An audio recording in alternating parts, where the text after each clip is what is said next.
introduction to cloud. And now I would like to hand over to Mr. Gaurav. Thank you, Lokesh. Good morning, everyone. Welcome to the session. Thanks for taking time out today. It's very important that we have people. I think how many people we have? 74 I can see on the screen, right? So it's a good attendance that we have today. Thank you, everyone, for taking time out, right? And as Lokesh mentioned, right? So today we're going to talk about cloud. Okay, what exactly cloud is. Okay, what are basics of cloud, what really it means, and what are the market trends, right? Where the cloud is going, what's happening in cloud area, right, and cloud world, right? So you must have heard of this word or this term a lot nowadays, but what exactly it means, what really it means for you, what it means for the world, right? So we're going to touch on a very high level on all these topics. Okay, I think we have a time limitation. We'll not be able to go in details of each of these topics, but we'll try to give you a brief glimpse of what cloud is and what's there in for you, right? And yeah, so this session will be around 45 minutes to an hour. All right, and keep it interactive. Okay, if you have any questions, you feel free to ask us. Okay, with me, I have two friend of mine as well from TCS, and they will be helping to answer your queries if you have any. Right? Okay, so let's move on. Okay, so hold on, guys. All right, about us. So, as I said, I'm Gaurav, as Lokesh rightly introduced me. And as I said, so I have two of my friend and all-time colleague, Mahesh and Kalyan. So before I introduce myself, okay, I want to give it to Mahesh and Kalyan to introduce themselves. Mahesh, you want to go first? Yeah, thanks, Gaurav, and thanks for all to join us to discuss about the cloud introduction. So I'm Mahesh. I do have almost 16 years of experience. Currently working with the TCS since last 10 years. I'm working in the UK for one of the government organization here. My expertise is to orchestrate microservices, monitoring all those services, discovery of those microservices. I have done certification in the AWS, Google Cloud, as well as Kubernetes, as well. Uh, so those are my expertise. Over to Kalyan. Thank you, Mahesh. Thank you, Gaurav, and very good morning, everyone. Uh, yes, I have seen industry change from physical data center to virtual data center. That's we called cloud nowadays. I'm working in UK. Uh, my client is financial organization, and my responsibilities are uh, AWS consultant and giving some solutions. So you can say solution architect as well. So we are closely working with customer, understand their need and do the automation as per their requirement to have their cost saving along with the maximum business benefits. So in nutshell, this is my introduction. Thank you so much. We will interact soon. Over to you, Gaurav. Thank you. Thank you, Mahesh. Thank you, Kalyan. And guys, as I mentioned, they both are logging from UK. They are in UK. It's an early morning for them. So thank you both of you for taking time out today. And okay, now about me. So as I said, I'm Gaurav. I have done my engineering from Rasan University way back in 2006, right, in IT from since then, right? It's like 14, 15 years in IT. Okay, working in cloud from last 8 years, have played different roles in cloud, started as cloud engineer, okay, have been working as cloud migration lead, cloud migration specialist, okay, engineering lead, SRE, I don't know if you know this word, SRE manager, and now working as cloud platform manager for an higher ed client, right? While working on cloud, I've done a lot of certifications. So I'm AWS, Azure, Google certified solution architect, right? So if you talk about cloud, means I'm pretty much certified on all these three major cloud providers, and yes, working on all three of them. Okay, so this is about us. Let's get started. One second. Cool. Okay, what is cloud, right? So now we gave our introduction. We talk about cloud a bit. Okay, I just want to open a forum for all. How many of you heard about this word cloud, right? And what do you know about cloud? What is your understanding about cloud? Anyone to give their understanding of cloud? So basically, if we talk about the Gmail, if we post something such as our draft or document, we draft our documents over that particular portal. So it is Mhm. basically a cloud. It is collecting our data in a soft form, in a soft copy, and it is collecting, it is creating a virtual dash box over the uh, space. Right. Yeah. So there's an utilization of cloud, right? So thanks, Kaustav for that definition. Anyone want to add to what Kaustav said? Sir, we can say delivery of various services over the internet. No. Yeah, that's close to a good definition, Prajwal. Thank you for that. Anyone else?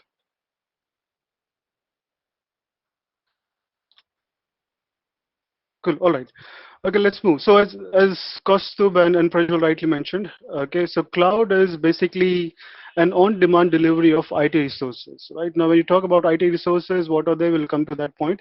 But it's an on-demand delivery, right? So that's a very key point over here. It's an on-demand delivery over the internet.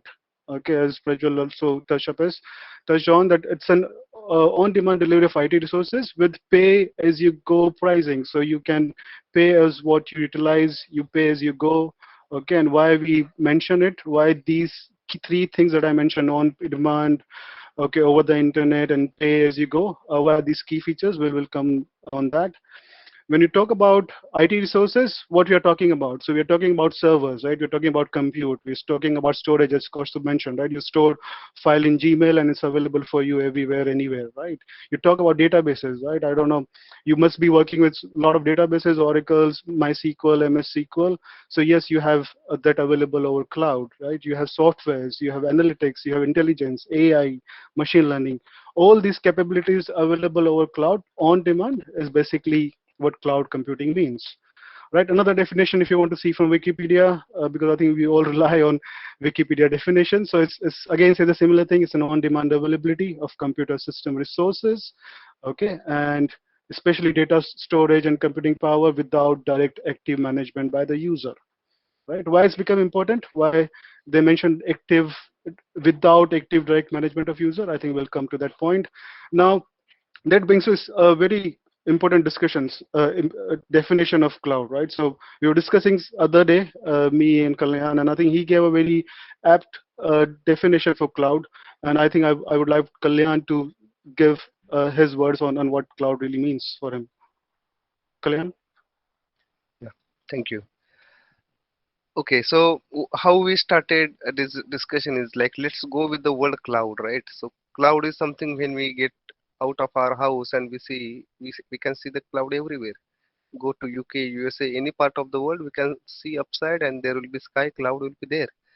But everything is virtual. So we thought of taking this one as one example, like the services, applications, whatever you demand, whatever you are working in IT now. Earlier it was on data center, physically located somewhere, but being on cloud, being on virtualization, now it is available everywhere. You go everywhere, you will get all your cloud services available on tip of your fingers, through mobile, through various means. So that's what we mean about the cloud, thought of sharing here in single line. Thank you. Thank you, Kalyan. That's I think right definition as he mentioned, right? So cloud basically when you get out of house, you see cloud everywhere, and that's what cloud computing really means, right? You get out of means wherever you are, you're in your home in Kota, you've been in Pune or any part of India, any part of world, you have cloud available at your fingertips, right? You with your devices and with various means as we'll discuss going forward, right? So yeah, this is about definition. Uh, Now we talked about definition, right? But why do we need cloud? Okay, why there's a need of cloud, right? Because cloud came as a solution, but solution to what? What was happening before? Why do we need cloud in first place, right? I don't know how many of you guys thought about it, but okay, let's see it with a very real time example, right? Traditional marriages. Okay, and we are comparing cloud here with the traditional marriages that happen in each of our houses. Okay, so what we do when we arrange a marriage at home, right? Anyone want to give their experiences? One or two scenarios they do? No? Okay, all right. So what we do, right? So normally this is coming from my experiences. Okay, I have four sisters, and yes, we do a lot of these things which is mentioned. So what do? You book a venue, right? You arrange for a pandit. ठीक है, आप पंडित arrange करते हो, आप पंडित की list लेके आते हो. He give you a big list of items. You go in market, search for those items, right? You book halwai. You break your head trying to figure out what is the right menu, right? क्या सब्जी रखें, क्या नहीं रखें, क्या मिठाई रखनी है, right? All these things. You book tent wala. Nowadays it slightly changes, but you used to book tent wala. You used to think about decoration, right? You need to hire people for catering, right? Most before I think 5, 6, 7, 8 years back, okay, most of your relatives, your uncles, your brother, cousin, brothers, sisters, okay, used to be your caterers, right? And then you have guest lists. So you spend a lot of time preparing a guest list, and again, even after spending so much of time on guest list, you're never sure, right? You prepare a list of 100, but you see that 200 people or 150 or 300 or 500 people have turned out on your marriage, right? You really ran out of your food in marriages. I don't know how many of you have seen it, but it happened with me. So I'm sharing over here, right? You arrange gas cylinders, right? And it used to be a very Herculean task arranging gas cylinders during marriage season, right? You don't get it. You buy in Blake, right? And then you try to arrange it, 15, 16 cylinders you have to arrange, right? It's very painful job. You book generator, you arrange diesel, right? You ask pick and drop of relatives, right? So many things that goes into marriages, right? And you literally, the people who really do that marriage, I think they will understand there's a lot of pain, okay, and they were looking for solution, right? Similarly, I think there was sort of a lot of things is happening in the real world as well. Okay, we'll come to that now. But what is the solution, right? So what happened now? There was introduction of Shruti in Bittu. I don't know how many of you seen Shadi Mubarak Band Baja Barat, but they provide a solution. So they are literally the cloud providers. They took care of all your pain, and they were giving the services to handle everything that goes into marriages. Now let's compare it to the enterprise world. What happens? Okay, so when you build data centers, because that's where all your applications, all your websites really runs. So what all goes into setting up a data center, right? You find a physical space, right? You find a space which is free of earthquake plain, okay, which is not there in a flood plain, right? You find a place where your data centers can run 24/7, 365 days, right? You build your softwares, you do cabling, you arrange for power, you do networking, you finally you buy hardware, you build rack servers, you procure storage, right? All these things you do. Plus, now when you even after doing all these things, okay, you're not sure, right? Now in the IT world, there's a shelf life for every hardware. It won't run over more than 3 years, 3 to 5 years. So then if you build a data center, you again have to refurbish or refresh it every 5 years, right? That's again an additional cost, right? You even after that you do contract negotiations, because this is just the hardware data centers. You need to run softwares on top of it. What do? You buy softwares, you buy uh, Oracle licenses, you buy IBM licenses, you buy Red Hat, Microsoft licenses to run your applications on, right? So there's a lot of contract negotiations. There'll be sort of, even after doing that, when you do hardware refreshes, you have to plan well in advance, right? You have to plan 1 year, 2 year in advance, because you will be hitting end of life for so many things. So you need to do that planning, right? Now, even after doing all these things, the IT deployment will be always slow. To build a server, to provision a server with some configuration, it used to take 6 months, 1 month, 15 days, more than 15, 20 days to just provision a single server, right? And even after doing that, you're not sure that that server is meeting your requirement or not, right? So that essentially, so Gartner has literally put a figure around it that IT companies spend 80% of their time and resources just keeping the lights on, which means just running the data centers. They're spending 80% of time and resources, which is a huge effort and huge cost, right? So this is a real time scenario before cloud. So what was used to happen before cloud? Now what happened? So now cloud came into the picture, right? What happened?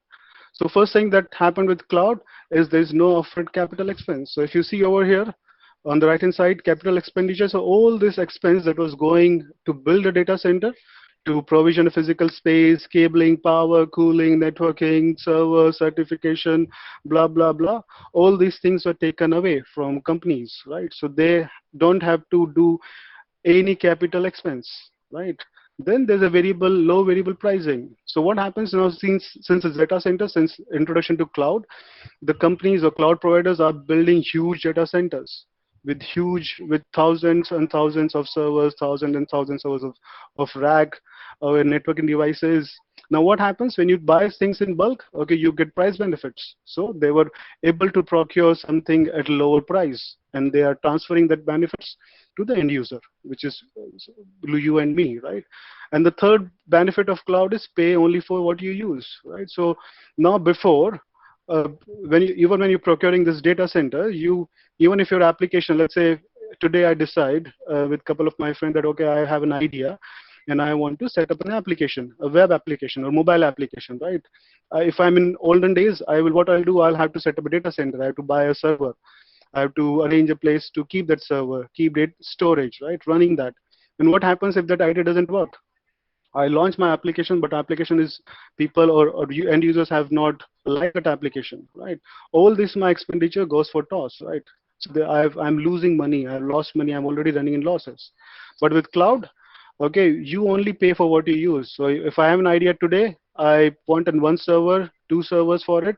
I just pay for two servers. I don't have to pay for the entire hardware. Okay, and I only have to pay for what I use and for what time I use. If I'm running just my application 2 days in a month, I'm paying only for 2 days a month, right? I'm not paying for the entire month. So all these facilities are available with cloud. Self-service infrastructure, right? Now, what used to happen in olden days with traditional data centers, you need to hire a lot of employees. You need to have a lot of manpower to manage your data centers, right? That's very tough to erect servers. There'll be separate storage team. There'll be separate network team. There'll be separate server admin team, right? There'll be separate database team. There's so many teams. There's so many people used to manage used to do a single job, right? Now with introduction to cloud, you can erect server in just matter of 3 clicks, right? You don't need so many people doing so much of a mundane task, right? So all these things are happened with introduction to cloud. Then you easily scale up and scale down, right? What does it mean, scale up and scale down? Okay, so it means that let's say I launch an application today, the same application which I said is not working. Now, for example, I launch another application which worked, right? The idea clicked, something like Amazon or Flipkart, right? The idea clicked for me, right? And now I expected, I created my infrastructure with assuming that will be 1,000 users in 1 month. But since my idea became popular, I'm started seeing thousands and thousands or lakhs of users logging into my site on daily basis. What I'll do, if I'm in traditional data center, what I have to do, I have to again procure hardware. I have to again place orders. I have to again wait for those servers to come in, right? And then I have to install those servers, set up the application, again pay for licensing. All those things again has to start. Okay, which goes in which month and month goes, right? So if you're still in traditional data centers, we will not be able to see Flipkart or other things working as smoothly as they do today, right? Take an example of IRCTC, right? IRCTC.com used to run out of a traditional Tata Communication data center till some years back. What used to happen when you guys try to book Tatkal tickets, right? Your site is invariably down because they have broken hardware assuming certain limited users. But as soon as the number of users goes beyond it, the site, the hardware, the server doesn't support it, and it crashes it down, right? So now with the new demand, with the new way of world, okay, you need a facility or ability to scale up on demand, right? If number of users are increasing, you have to increase your servers, your hardware accordingly. You should be able to match it. Right? What happens is scale down, right? So let's say if I have a website which works only 5 days a week, right? It doesn't work on weekends. Okay, I'm running a shop. I'm literally shutting down my website for whatever reason. Okay, on 2 days in a week, right? What happens again if I'm running a traditional data center, irrespective of the load, I'll be still paying the cost. Okay, even if my site is not in use or it is in use, right? So that is the advantage of cloud. Okay, next and very important key difference or key game changer that cloud brought in is time to market, improve agility.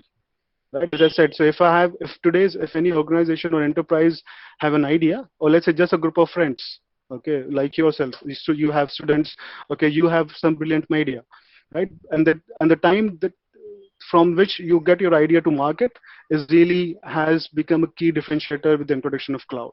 Before pre-cloud stages, to take an idea to market, it used to take 6 months, a year sometimes, right? But now with cloud, you have services, capabilities available on cloud, and you can take your idea to market within hours, if possible, right? If you have right idea, right skills, okay, you can take your ideas within hours to the market. Okay, you can test and you can feel is it working or not working. Right? This is very important key distinguisher or key features because of which the cloud became really popular, because of which the enterprises are adopting to cloud. Okay, now just see on the right hand side what happened, right? On premises, okay, so there was a huge hidden cost with everything that runs on on-prem, right? You have to train your data center employees or data center officials. Okay, you need to train them how to manage hardware. You need to do maintenance of that hardware, as I said. So every 3 years, 5 years, your hardware would be end of life. You need to procure new hardware. You need to pay for IT personals. You need to pay for data center team. You need to pay network team, database team, server admin team. So many teams you need to pay. You need to hire IT personals. Then, as I said, hardware, right? So hardware servers, you need to buy that. Okay, maintain those. Okay, and then customization implementation. So even if you buy hardware, you need someone special skills to customize the implementation of your servers on that hardware. Plus, there again a huge licensing cost. So when you install a software like Oracle, you set up an Oracle database on that hardware, for example, right? You need to buy a license from Oracle. Okay, so that is very important. So all this cost is a huge cost. Now what happens with cloud? Okay, all your hidden cost is taken away by cloud. Okay, so you don't really have to worry about IT personnel, maintenance, hardware. Okay, all these things has been taken away by cloud provider. What you need to do, you need to just pay a subscription fee, how we pay for anything that we use, right? Netflix, we pay a subscription fee. We have all the movies, all the series at our disposal. Okay, similarly, you just pay a subscription fee, very, what do you say, convenient or very low subscription fee for running those servers, databases, and networking things, or storage for that matter. Right, so this is the advantage of cloud, but cloud has changed. Any questions over here, guys? Okay, as I said, this is an interactive session. If you have anything you want to ask, okay, just feel free to ask us. Okay. Sir, what we can say about the security?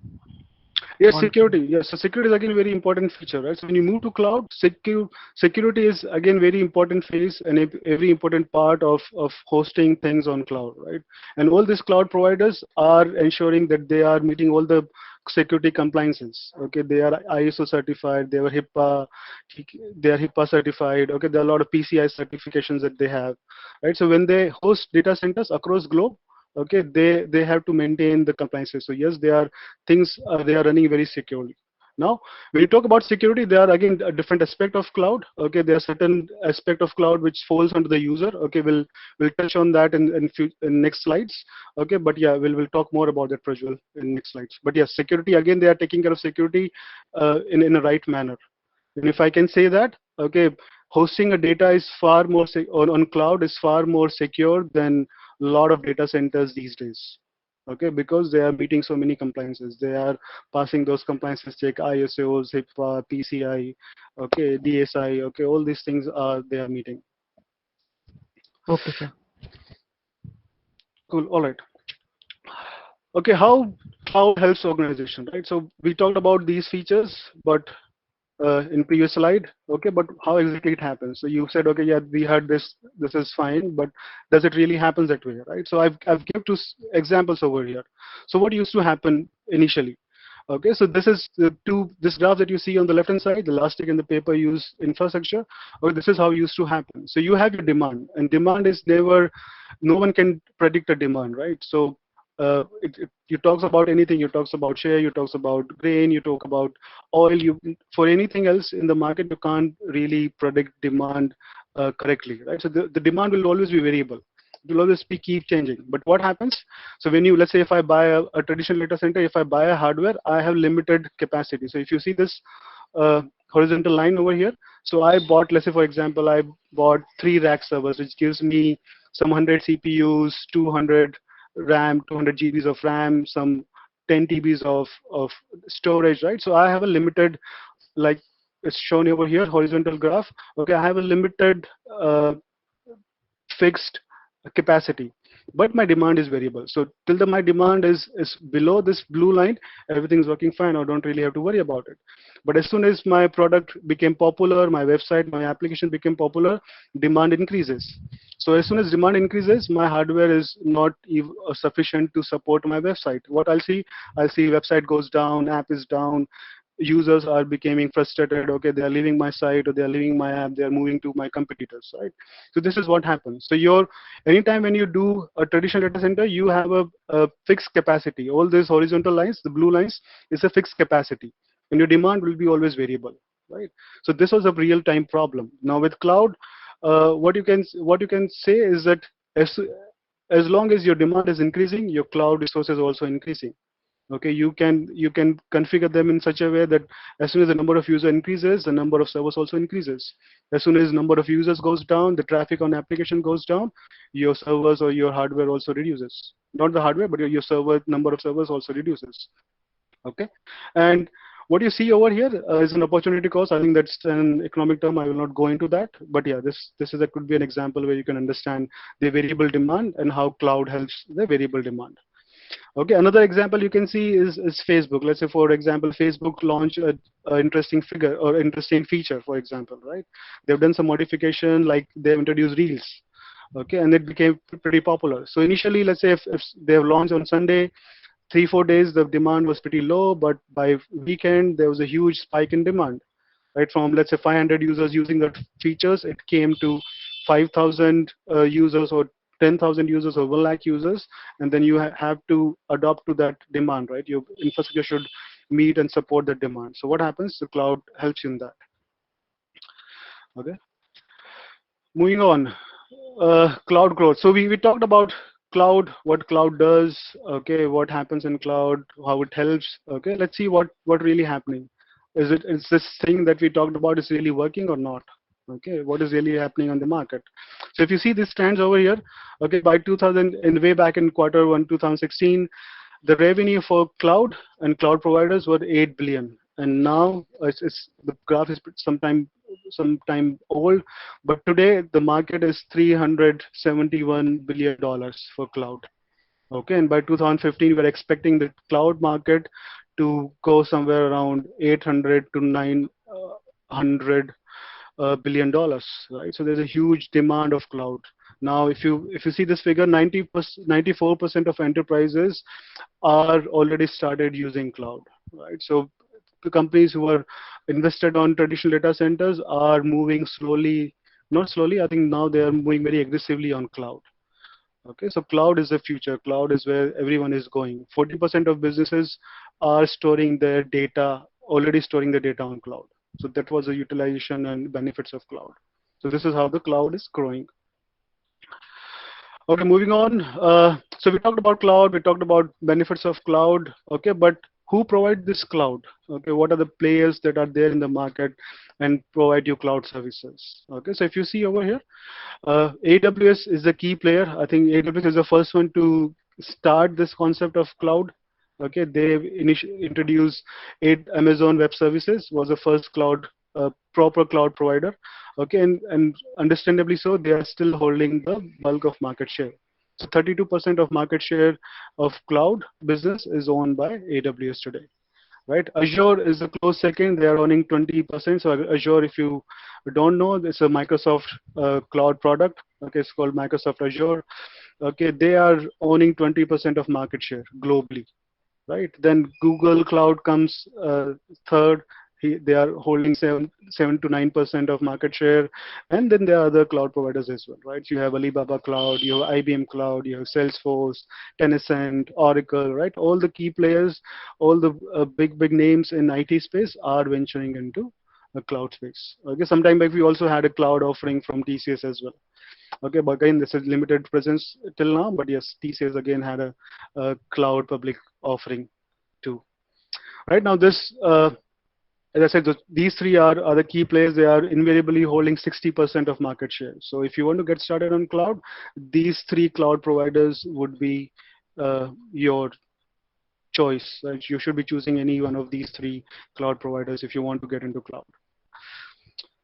All right, any questions over here, guys? Before we move to service model.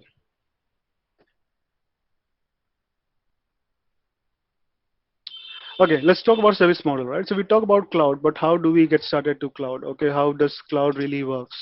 Okay, if now based on different organization need and organization model, okay, cloud also provide different service models. Okay, what it does. So let's compare it to the real-time example.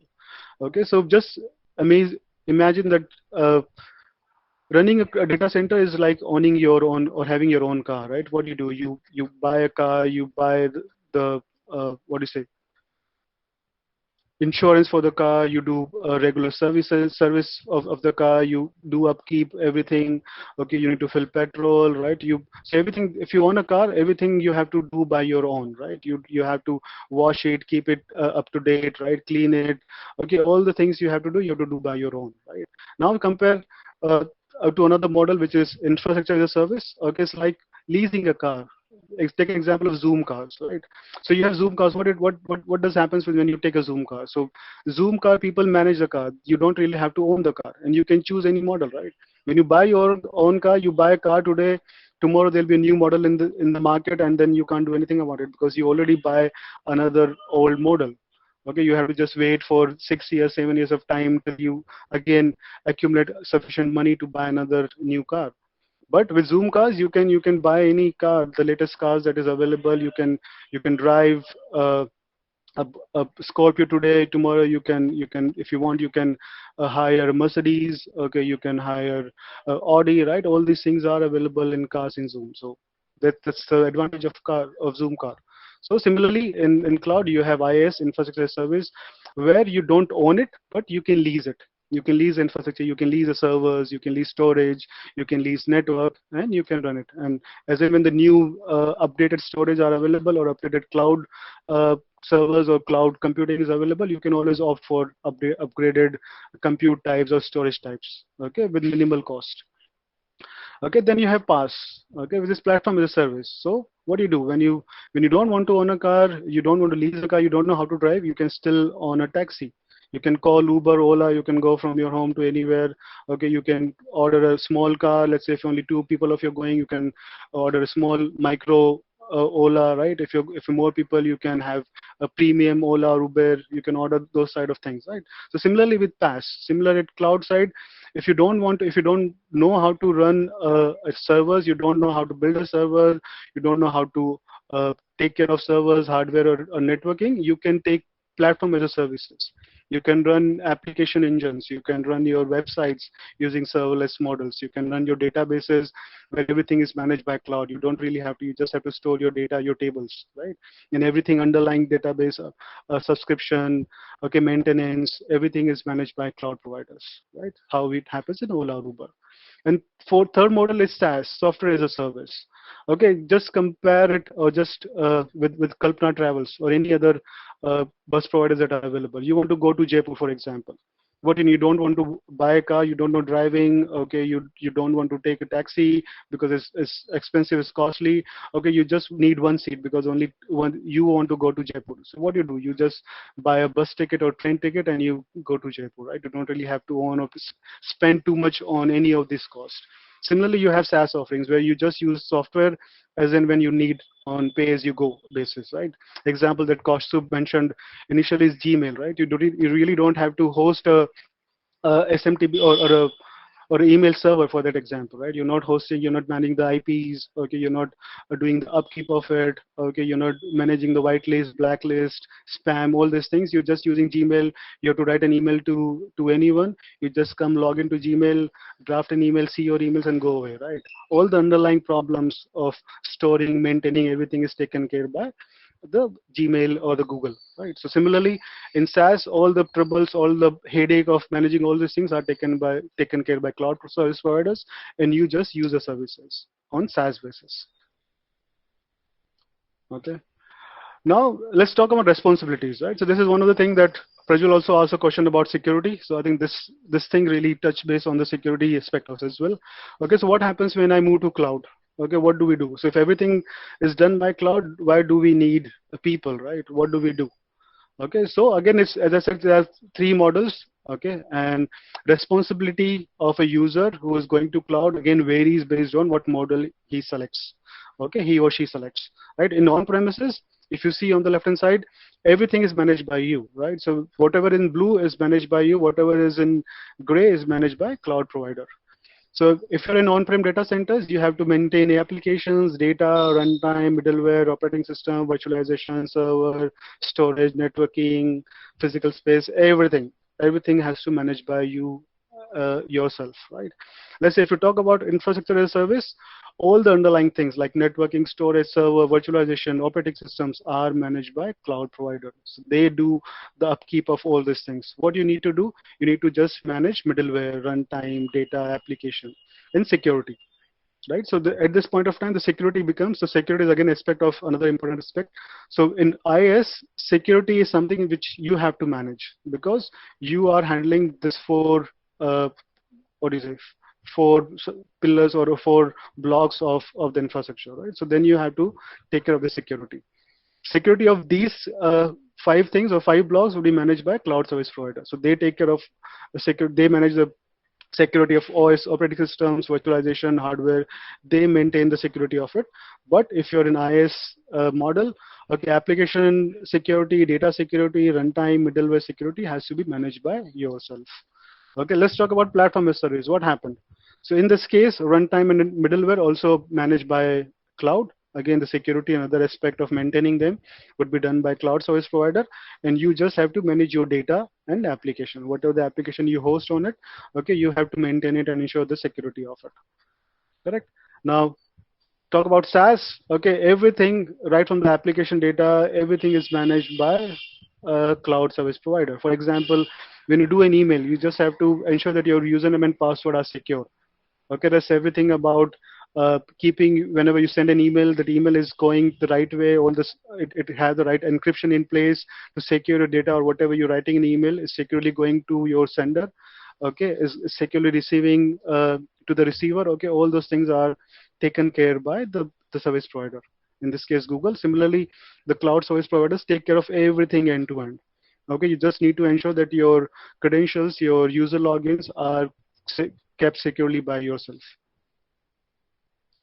Okay, now if you see on this thing, okay, so IaaS is more about Azure, AWS, Google, right, Rackspace, all these things are infrastructure as a service where you can buy compute, storage, network, all these things, okay, where you want to manage yourself. This is IaaS, infrastructure as a service. Then you have PaaS, where you have certain app engines, Lambda, serverless, machine learning, artificial intelligence, all these things are available as part of PaaS offering. Okay, and then you have SaaS, where you have Google Drive, right, Salesforce, okay, Gmail, okay, Google Docs, right, all these things, Office 365, Outlook, all these things are software as a service. We are not managing anything at all and just using it as an end user. Okay, any questions here, guys, till this point?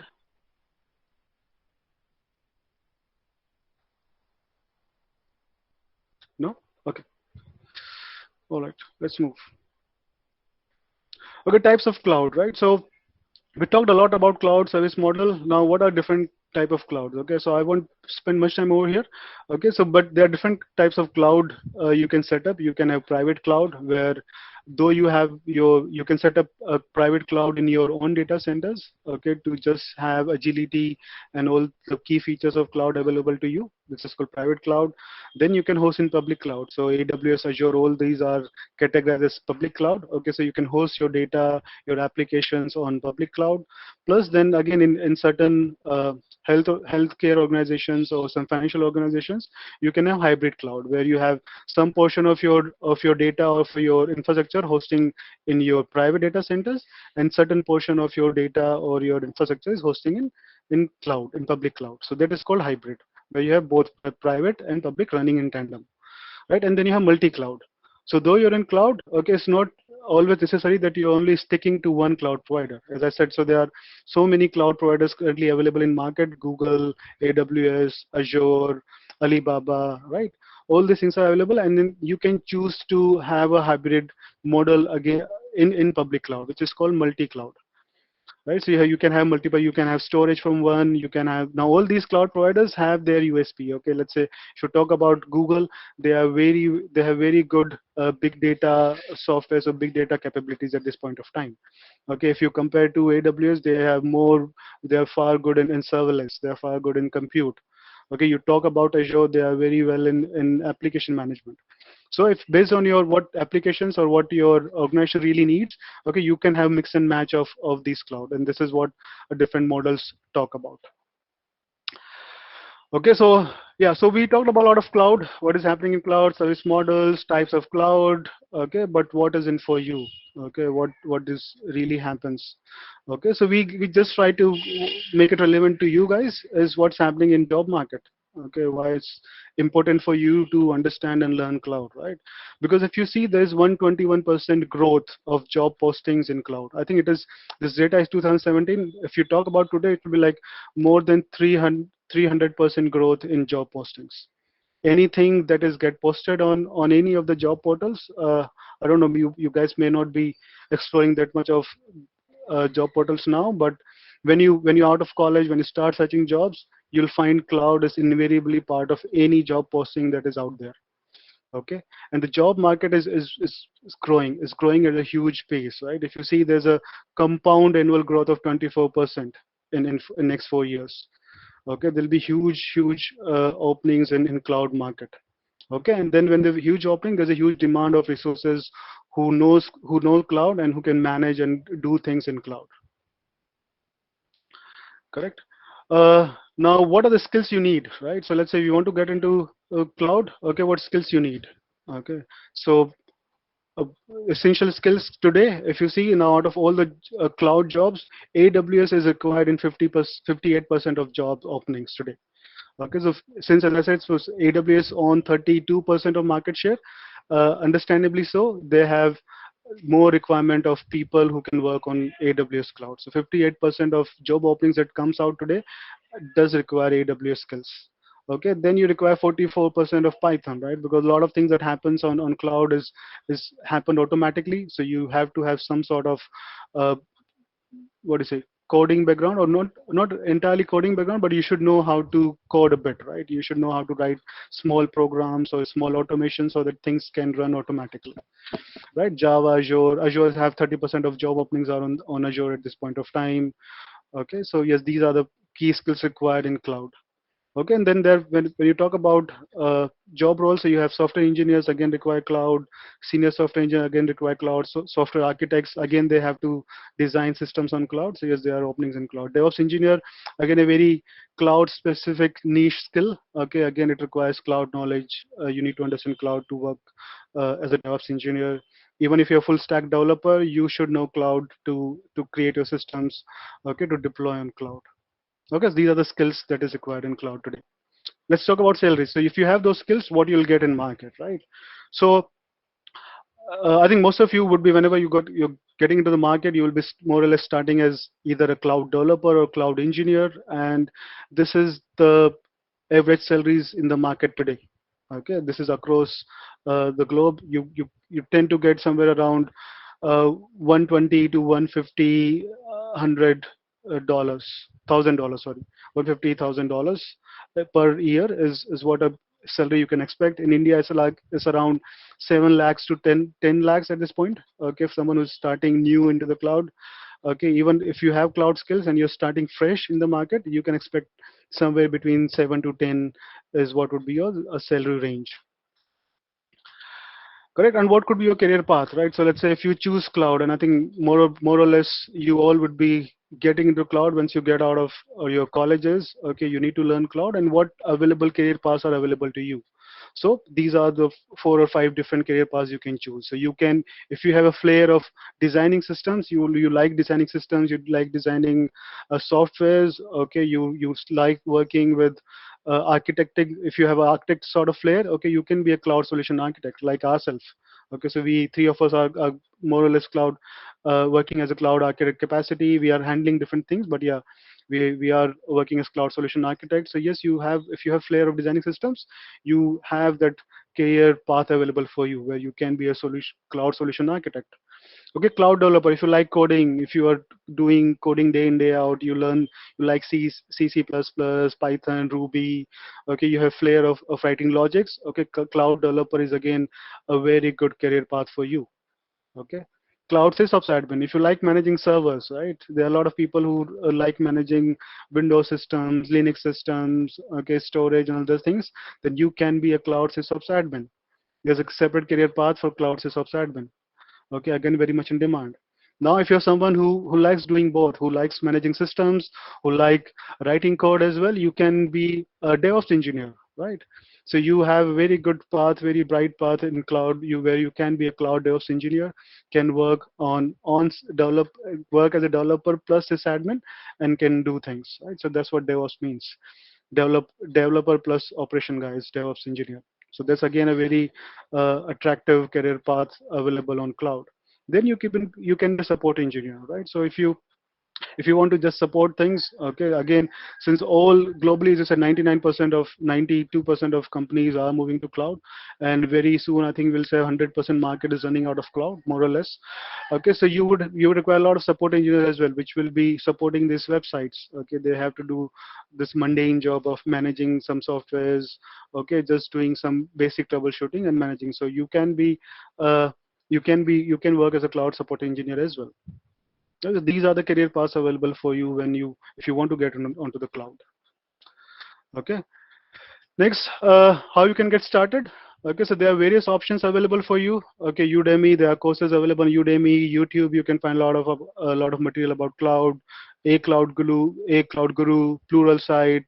Okay, and then V3. So we, as in three of us, okay, have started something called Rivulets. Okay, where we also provide cloud trainings, cloud consultation, okay, and cloud suggestions. So if you at any point of time, if you want to talk about, okay, could be your cloud journey, if you want to get started with your cloud journey, you can always and come reach out to us, and we'll be more than happy to help you out. Okay, so yeah, with that, I think that's pretty much from me and us guys.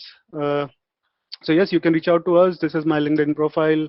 Okay, if you want to explore Rivulet site, the link is available. We also have a Facebook page. And one thing that we do as part of Rivulets is we keep having our webinars, okay, where we talk about what's going in cloud, okay, what are the new areas that are getting expanded in cloud. Okay, very recently we had a webinar on cloud automation. Okay, well received. I think more than 100 users have joined it. Okay, and then we are going to do another webinar on Docker. So if you are interested, want to learn more about cloud, do visit our Facebook page, and then yeah, we'll be happy to take you on the journey. Cool. With that, I think I'm done from my side, guys. I think floor is open. Kalyan and Mahesh, if you want to add anything here. Yeah, thank you, Mahesh. Thank you, Gaurav.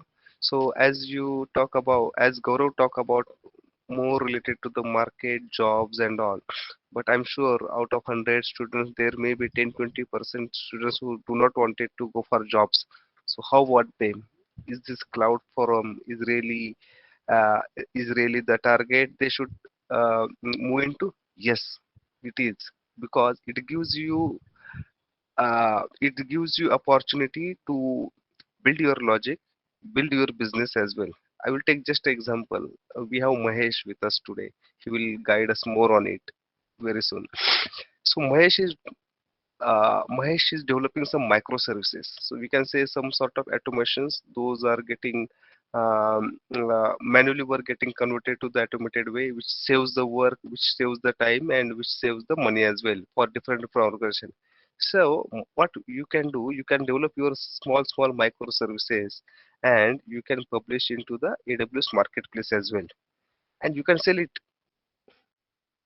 Okay, so you develop it, sell it. So no need to go for job as well. So there are so many opportunity to do your small scale business as well. You can go to the entrepreneurship as well, along with whatever the logic you are having. No need to do invest anything. All things are available with AWS. What you need is just ideas and plug it and play it. Over to you, Mahesh, if you want to add more about the microservices and their usage, and how much those are needed in the market. That may help everyone.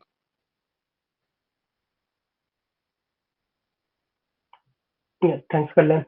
So I'm the specialist in microservices. So I say instead of buying servers, you could uh, package your application short code in the Docker and uh, uh, orchestrate those on the using EKS or Amazon EKS service or EKS service, Azure EKS service. So those are the platforms available to deploy your application or deploy your lightweight application on cloud. So uh, you can see there are multiple companies who develop their services or applications, web applications, and they those kind of technologies or services they are using and they are deploying their applications. So you can uh, build your logic, you can bring your ideas, and with those cloud services, cloud offerings, you can build those applications and host in the cloud. So uh, those are the benefits of the cloud. So yeah. Thank you, Mahesh. Thank you, Kalyan, to add on to it. I just want to add another point. So, as Kalyan mentioned, right? So, if even if you're thinking about having your own startup, right? Many of you would have an idea to start a startup, right? It's only take a credit card. You just need a credit card, and you can get started on cloud. It's very simple, right? You and as I think few of the things that we talk about, it's only pay as you go. So, if you need one server today, okay, you want to just host a small website, right? You can just get started with one website, and you're only paying some hundreds some 200, 300 a month for that simple plain websites. So all these things are available. So cloud has huge potential for everyone. Even if you're exploring jobs in market, then yes, cloud is very much required today in today's world. And yes, if you're planning to start something on your own, right? Again, cloud gives you the platform to start something very easily as well. Right, so with that, I think we are done with sort of what we want to present today, guys. If you have any questions, any one of you, the floor is open. Please feel free to ask anything, and we'll be happy to answer that.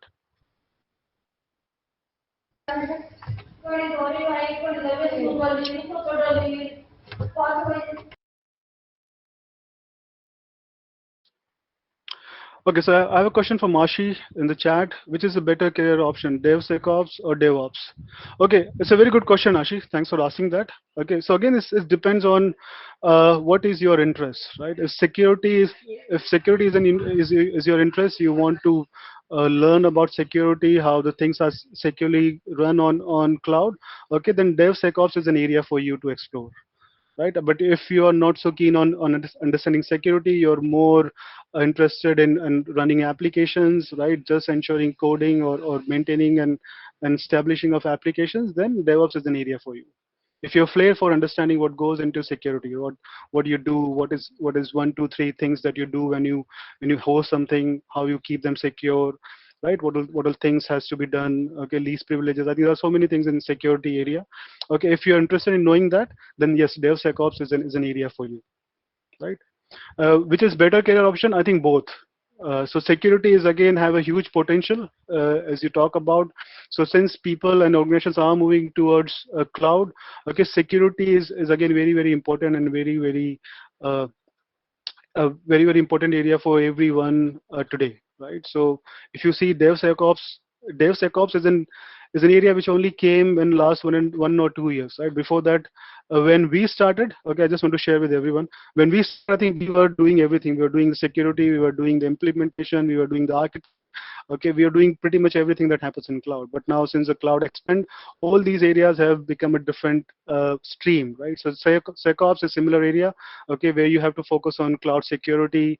You need to know what are the right security postures on cloud, and you need to go and implement it, right? So yes, security, SecOps, I won't compare which is better. I think both these areas are have their own uh, well career opportunities. So yes, you can choose both based on what your interest is. If you're interested in security, then go in SecOps. If you're more interested in establishing or hosting new applications, then DevOps is an area for you. Any other questions, anyone?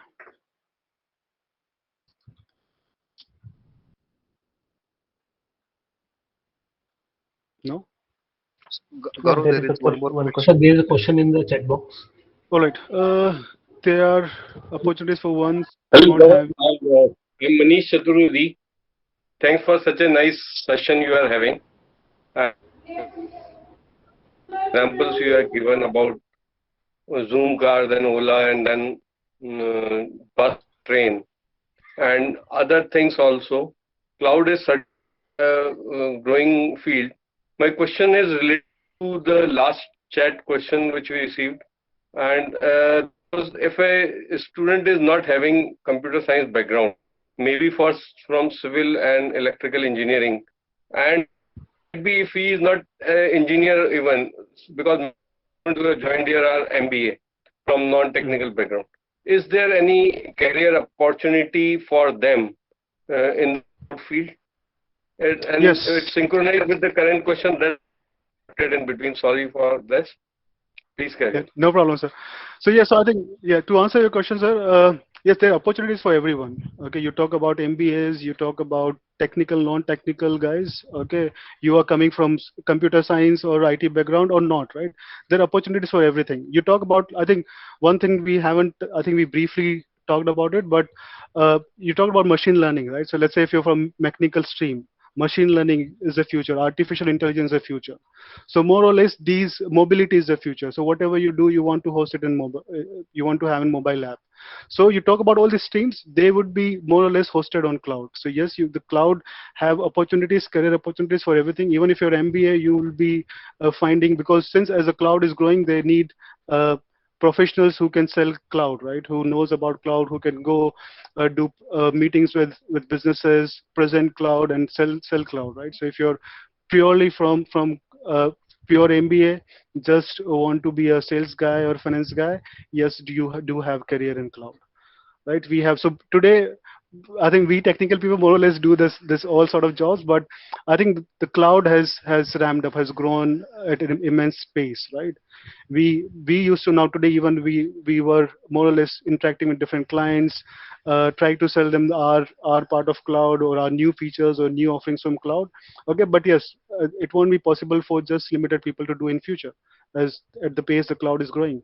So yes, everyone, even including MBAs, as I said, mechanical, if you're coming from electrical background, okay, yes, the machine learning is a future for you. And when you explore machine learning, when you want to do artificial intelligence, if that is something that you want to learn, okay, yes, cloud has offerings where you can get started pretty easily. Okay, you don't have to do something right from the scratch. Okay, if you want to learn machine learning or artificial intelligence, okay, yes, cloud is the future, right? So just to answer it, I think everything is available and is available on cloud, and yes, cloud is the future for everything and anything that we talk about today. Right, just see around, right? So we deal with our mobile devices, that everything have storages. Okay, how many of us are storing data on mobile, because we know our mobile would be end of life in 1.5 years of time, right? So everything is stored on Google Drive, Google Docs. Okay, right? So everything is cloud, everything is going on cloud, and cloud is the future. I'm not sure if I'm able to answer the question, sir, but yeah, this is. Yeah, sure, Gaurav. You have nicely answered. Thanks for. Permit me, may I ask one more question to regarding this cloud? Sure, sir, go ahead. Yeah. One thing always comes to my mind. I had to Ashburn in Virginia, and then he drove me. He drove his car, took me along the server farms which were there. 90% of the server farms in the world, or the data is routed to Ashburn servers. So you can drive your car for kilometers and you will find server farms on both sides of the road, and the data is stored there. The investment is huge, huge investment. Yeah. One question comes to my mind is, come to anyone's mind, is what is the hidden cost of hidden gain of these companies who are hosting your data on the secure server, because they are claiming they are not, when they don't know your data, then from where they are earning with such a huge investment? So I think I think they're gaining money of hosting your things on cloud, right? So I think there's a word, economic word. So power of bulk buying, right? So when you do something in bulk, right? So they are hosting everything at one place, right? So they are able to work out the economics through that. So I think, yes, as you rightly mentioned, there are huge data centers they have in US, I think in India as well now. Okay, but uh, by sheer economics of hosting in bulk, they are able to manage or gain their targets. Right now, what happens? So, just want to talk about give an example over here.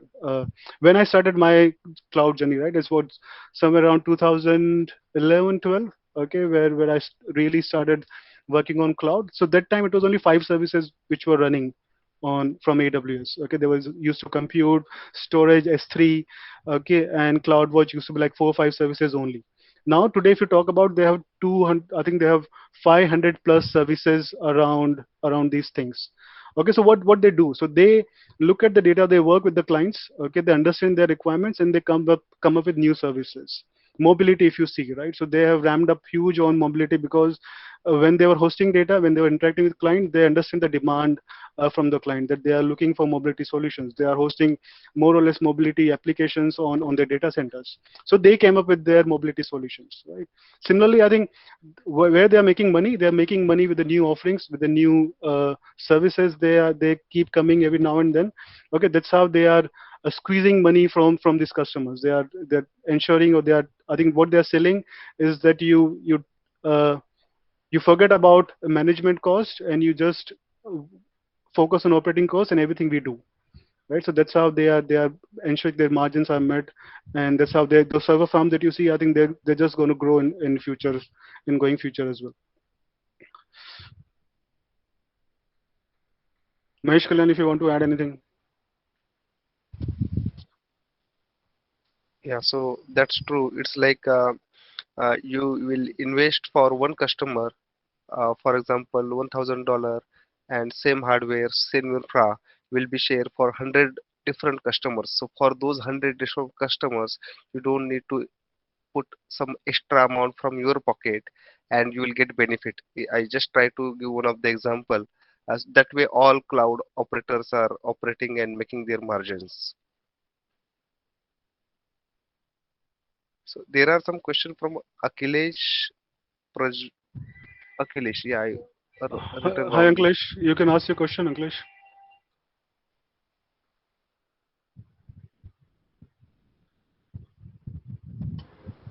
I guess Akhilesh is not there in the meeting. Okay. Ankulesh Soni, I can still see him. He has raised his hands. Maybe by Yes, mistakenly. Hardik is So, there. Hardik wanted to ask question. Yes, good morning, everyone. So my question to you is, I am building a IoT-based startup, and mhm, the server I am using, the database I am using is the AWS. So I'm also granted with the AWS Activate for Startups, for which they okay. have given me $5,000 to be used for the next 2 years. So my question to you is, AWS is very complex to use, and there is a lot to do with AWS in order to develop IoT servers, like there are MQTT and whatnot. And the problem which I'm facing is there is close to no information or course available on how to use MQTT servers, etc. So I'm about to shift to the Azure because what I have experienced is Azure is a lot easy to work with in order to use IoT. So what does the industry want, and what should I do? Azure or AWS? Look, I think it's a question depends again, right? So it's again depend on what service cloud provider you're using. Okay, again, as I said, so all these cloud providers, when I take name of three, right? So Azure, AWS, and Google have their USPs. Okay, as I said, AWS could be very good in in databases, in compute. Okay, when you talk about Azure, they are very good in application hosting, application services like IoT you talk about. And if you're talking about big data, okay, then Google could be your choice for you, right? But again, depends on all these things. All these service providers have offerings, okay, more or less. Now, since this the cloud space has expanded at a huge pace, as I was mentioning some time back. Now, what happened? There's no enough learnings available out there. There are not courses. Now cloud is still trying to ramp up with the demand of end users, right? What they want to learn. Though they have designed courses and a lot more, there are huge number of videos available on internet to go about it. But I think, as you rightly mentioned, there are not right sort of people available which can really work with you, or let's say you are just starting up, right? Or let's say for many people or many teams or many startups that we have seen, there are not right guidance available. Okay, and that's where I would say in terms of choice, I think yes, what you're talking about, Azure could be a right choice for you at this point of time. Again, we can't say it with certainty without seeing what is stack that you are really putting up over there. Okay, if you can engage with us, okay, maybe we can help you to understand what could be a right tool or right cloud provider for you. But yeah, Azure more or less have far better offerings in terms of application management or application hosting than compared to AWS. Right. So as I said, so that's where one thing I just want to mention. So this is where we come in picture, because yes, we realize this pain. A lot of people reach out to us to understand. Even after we do a lot of, one thing that I want to mention, we do a lot of hiring. Okay, me, Mahesh, and Kalyan, we have done a lot of hiring. Means if I just talk about, I've taken close to 150 interviews in last 3 months. Okay, and we could only hire 5 people out of those 150 interviews. Okay, and that too with a lot of dissatisfaction, because we are still not get the right skills in market. Right, that's where we thought, okay, why can't we reach out to people, we reach out to students out there, try to ramp them on cloud skills, so that it will invariably help us, because we'll get right talent, and when we are going out and trying to recruit, plus the companies will get the right people out there, right people for their jobs. Because even when a lot of companies, as TCS and other companies do, even after hiring college grades, they invest a lot of money in ramping up resources on understanding what really cloud is, what is DevOps skills. Okay, what do you need to do A, B, C, D to put them on real job. So yeah, this is what we are trying to bridge over here, and this is what intention is. Thank you so much, sir, for the wonderful session. Welcome, Lokesh. I hope this is helpful. Okay, and as I said, please feel free to reach out to us. We have our site. My LinkedIn link is available. You want to reach out, cloud suggestions, or even if you want future sessions from us. Okay, yes, I think Mani will be in touch with Manish sir. So yeah, we'll see how it goes. Well, Sure, sir. if you have some, I mean to say, much deeper learning sessions, you are most welcome. In which the students are taught to actually implement the cloud using some small program. That will be most. Sure, sir. We'll talk to you, and definitely we are here to share our knowledge, to provide, empower you guys to get right career paths in cloud. So happy to do that. Cool. All right. So I think I hope this is the end. If there's no further question from anyone. And the LinkedIn and company's link is shared in the chat box, so they will connect with you, and hope you will answer them as soon as possible. Sure, will do. All right. Thank you guys. so much. Have a good Thank you, day. guys. Bye. Thank you all. Have a great day. Bye. Thank you, sir.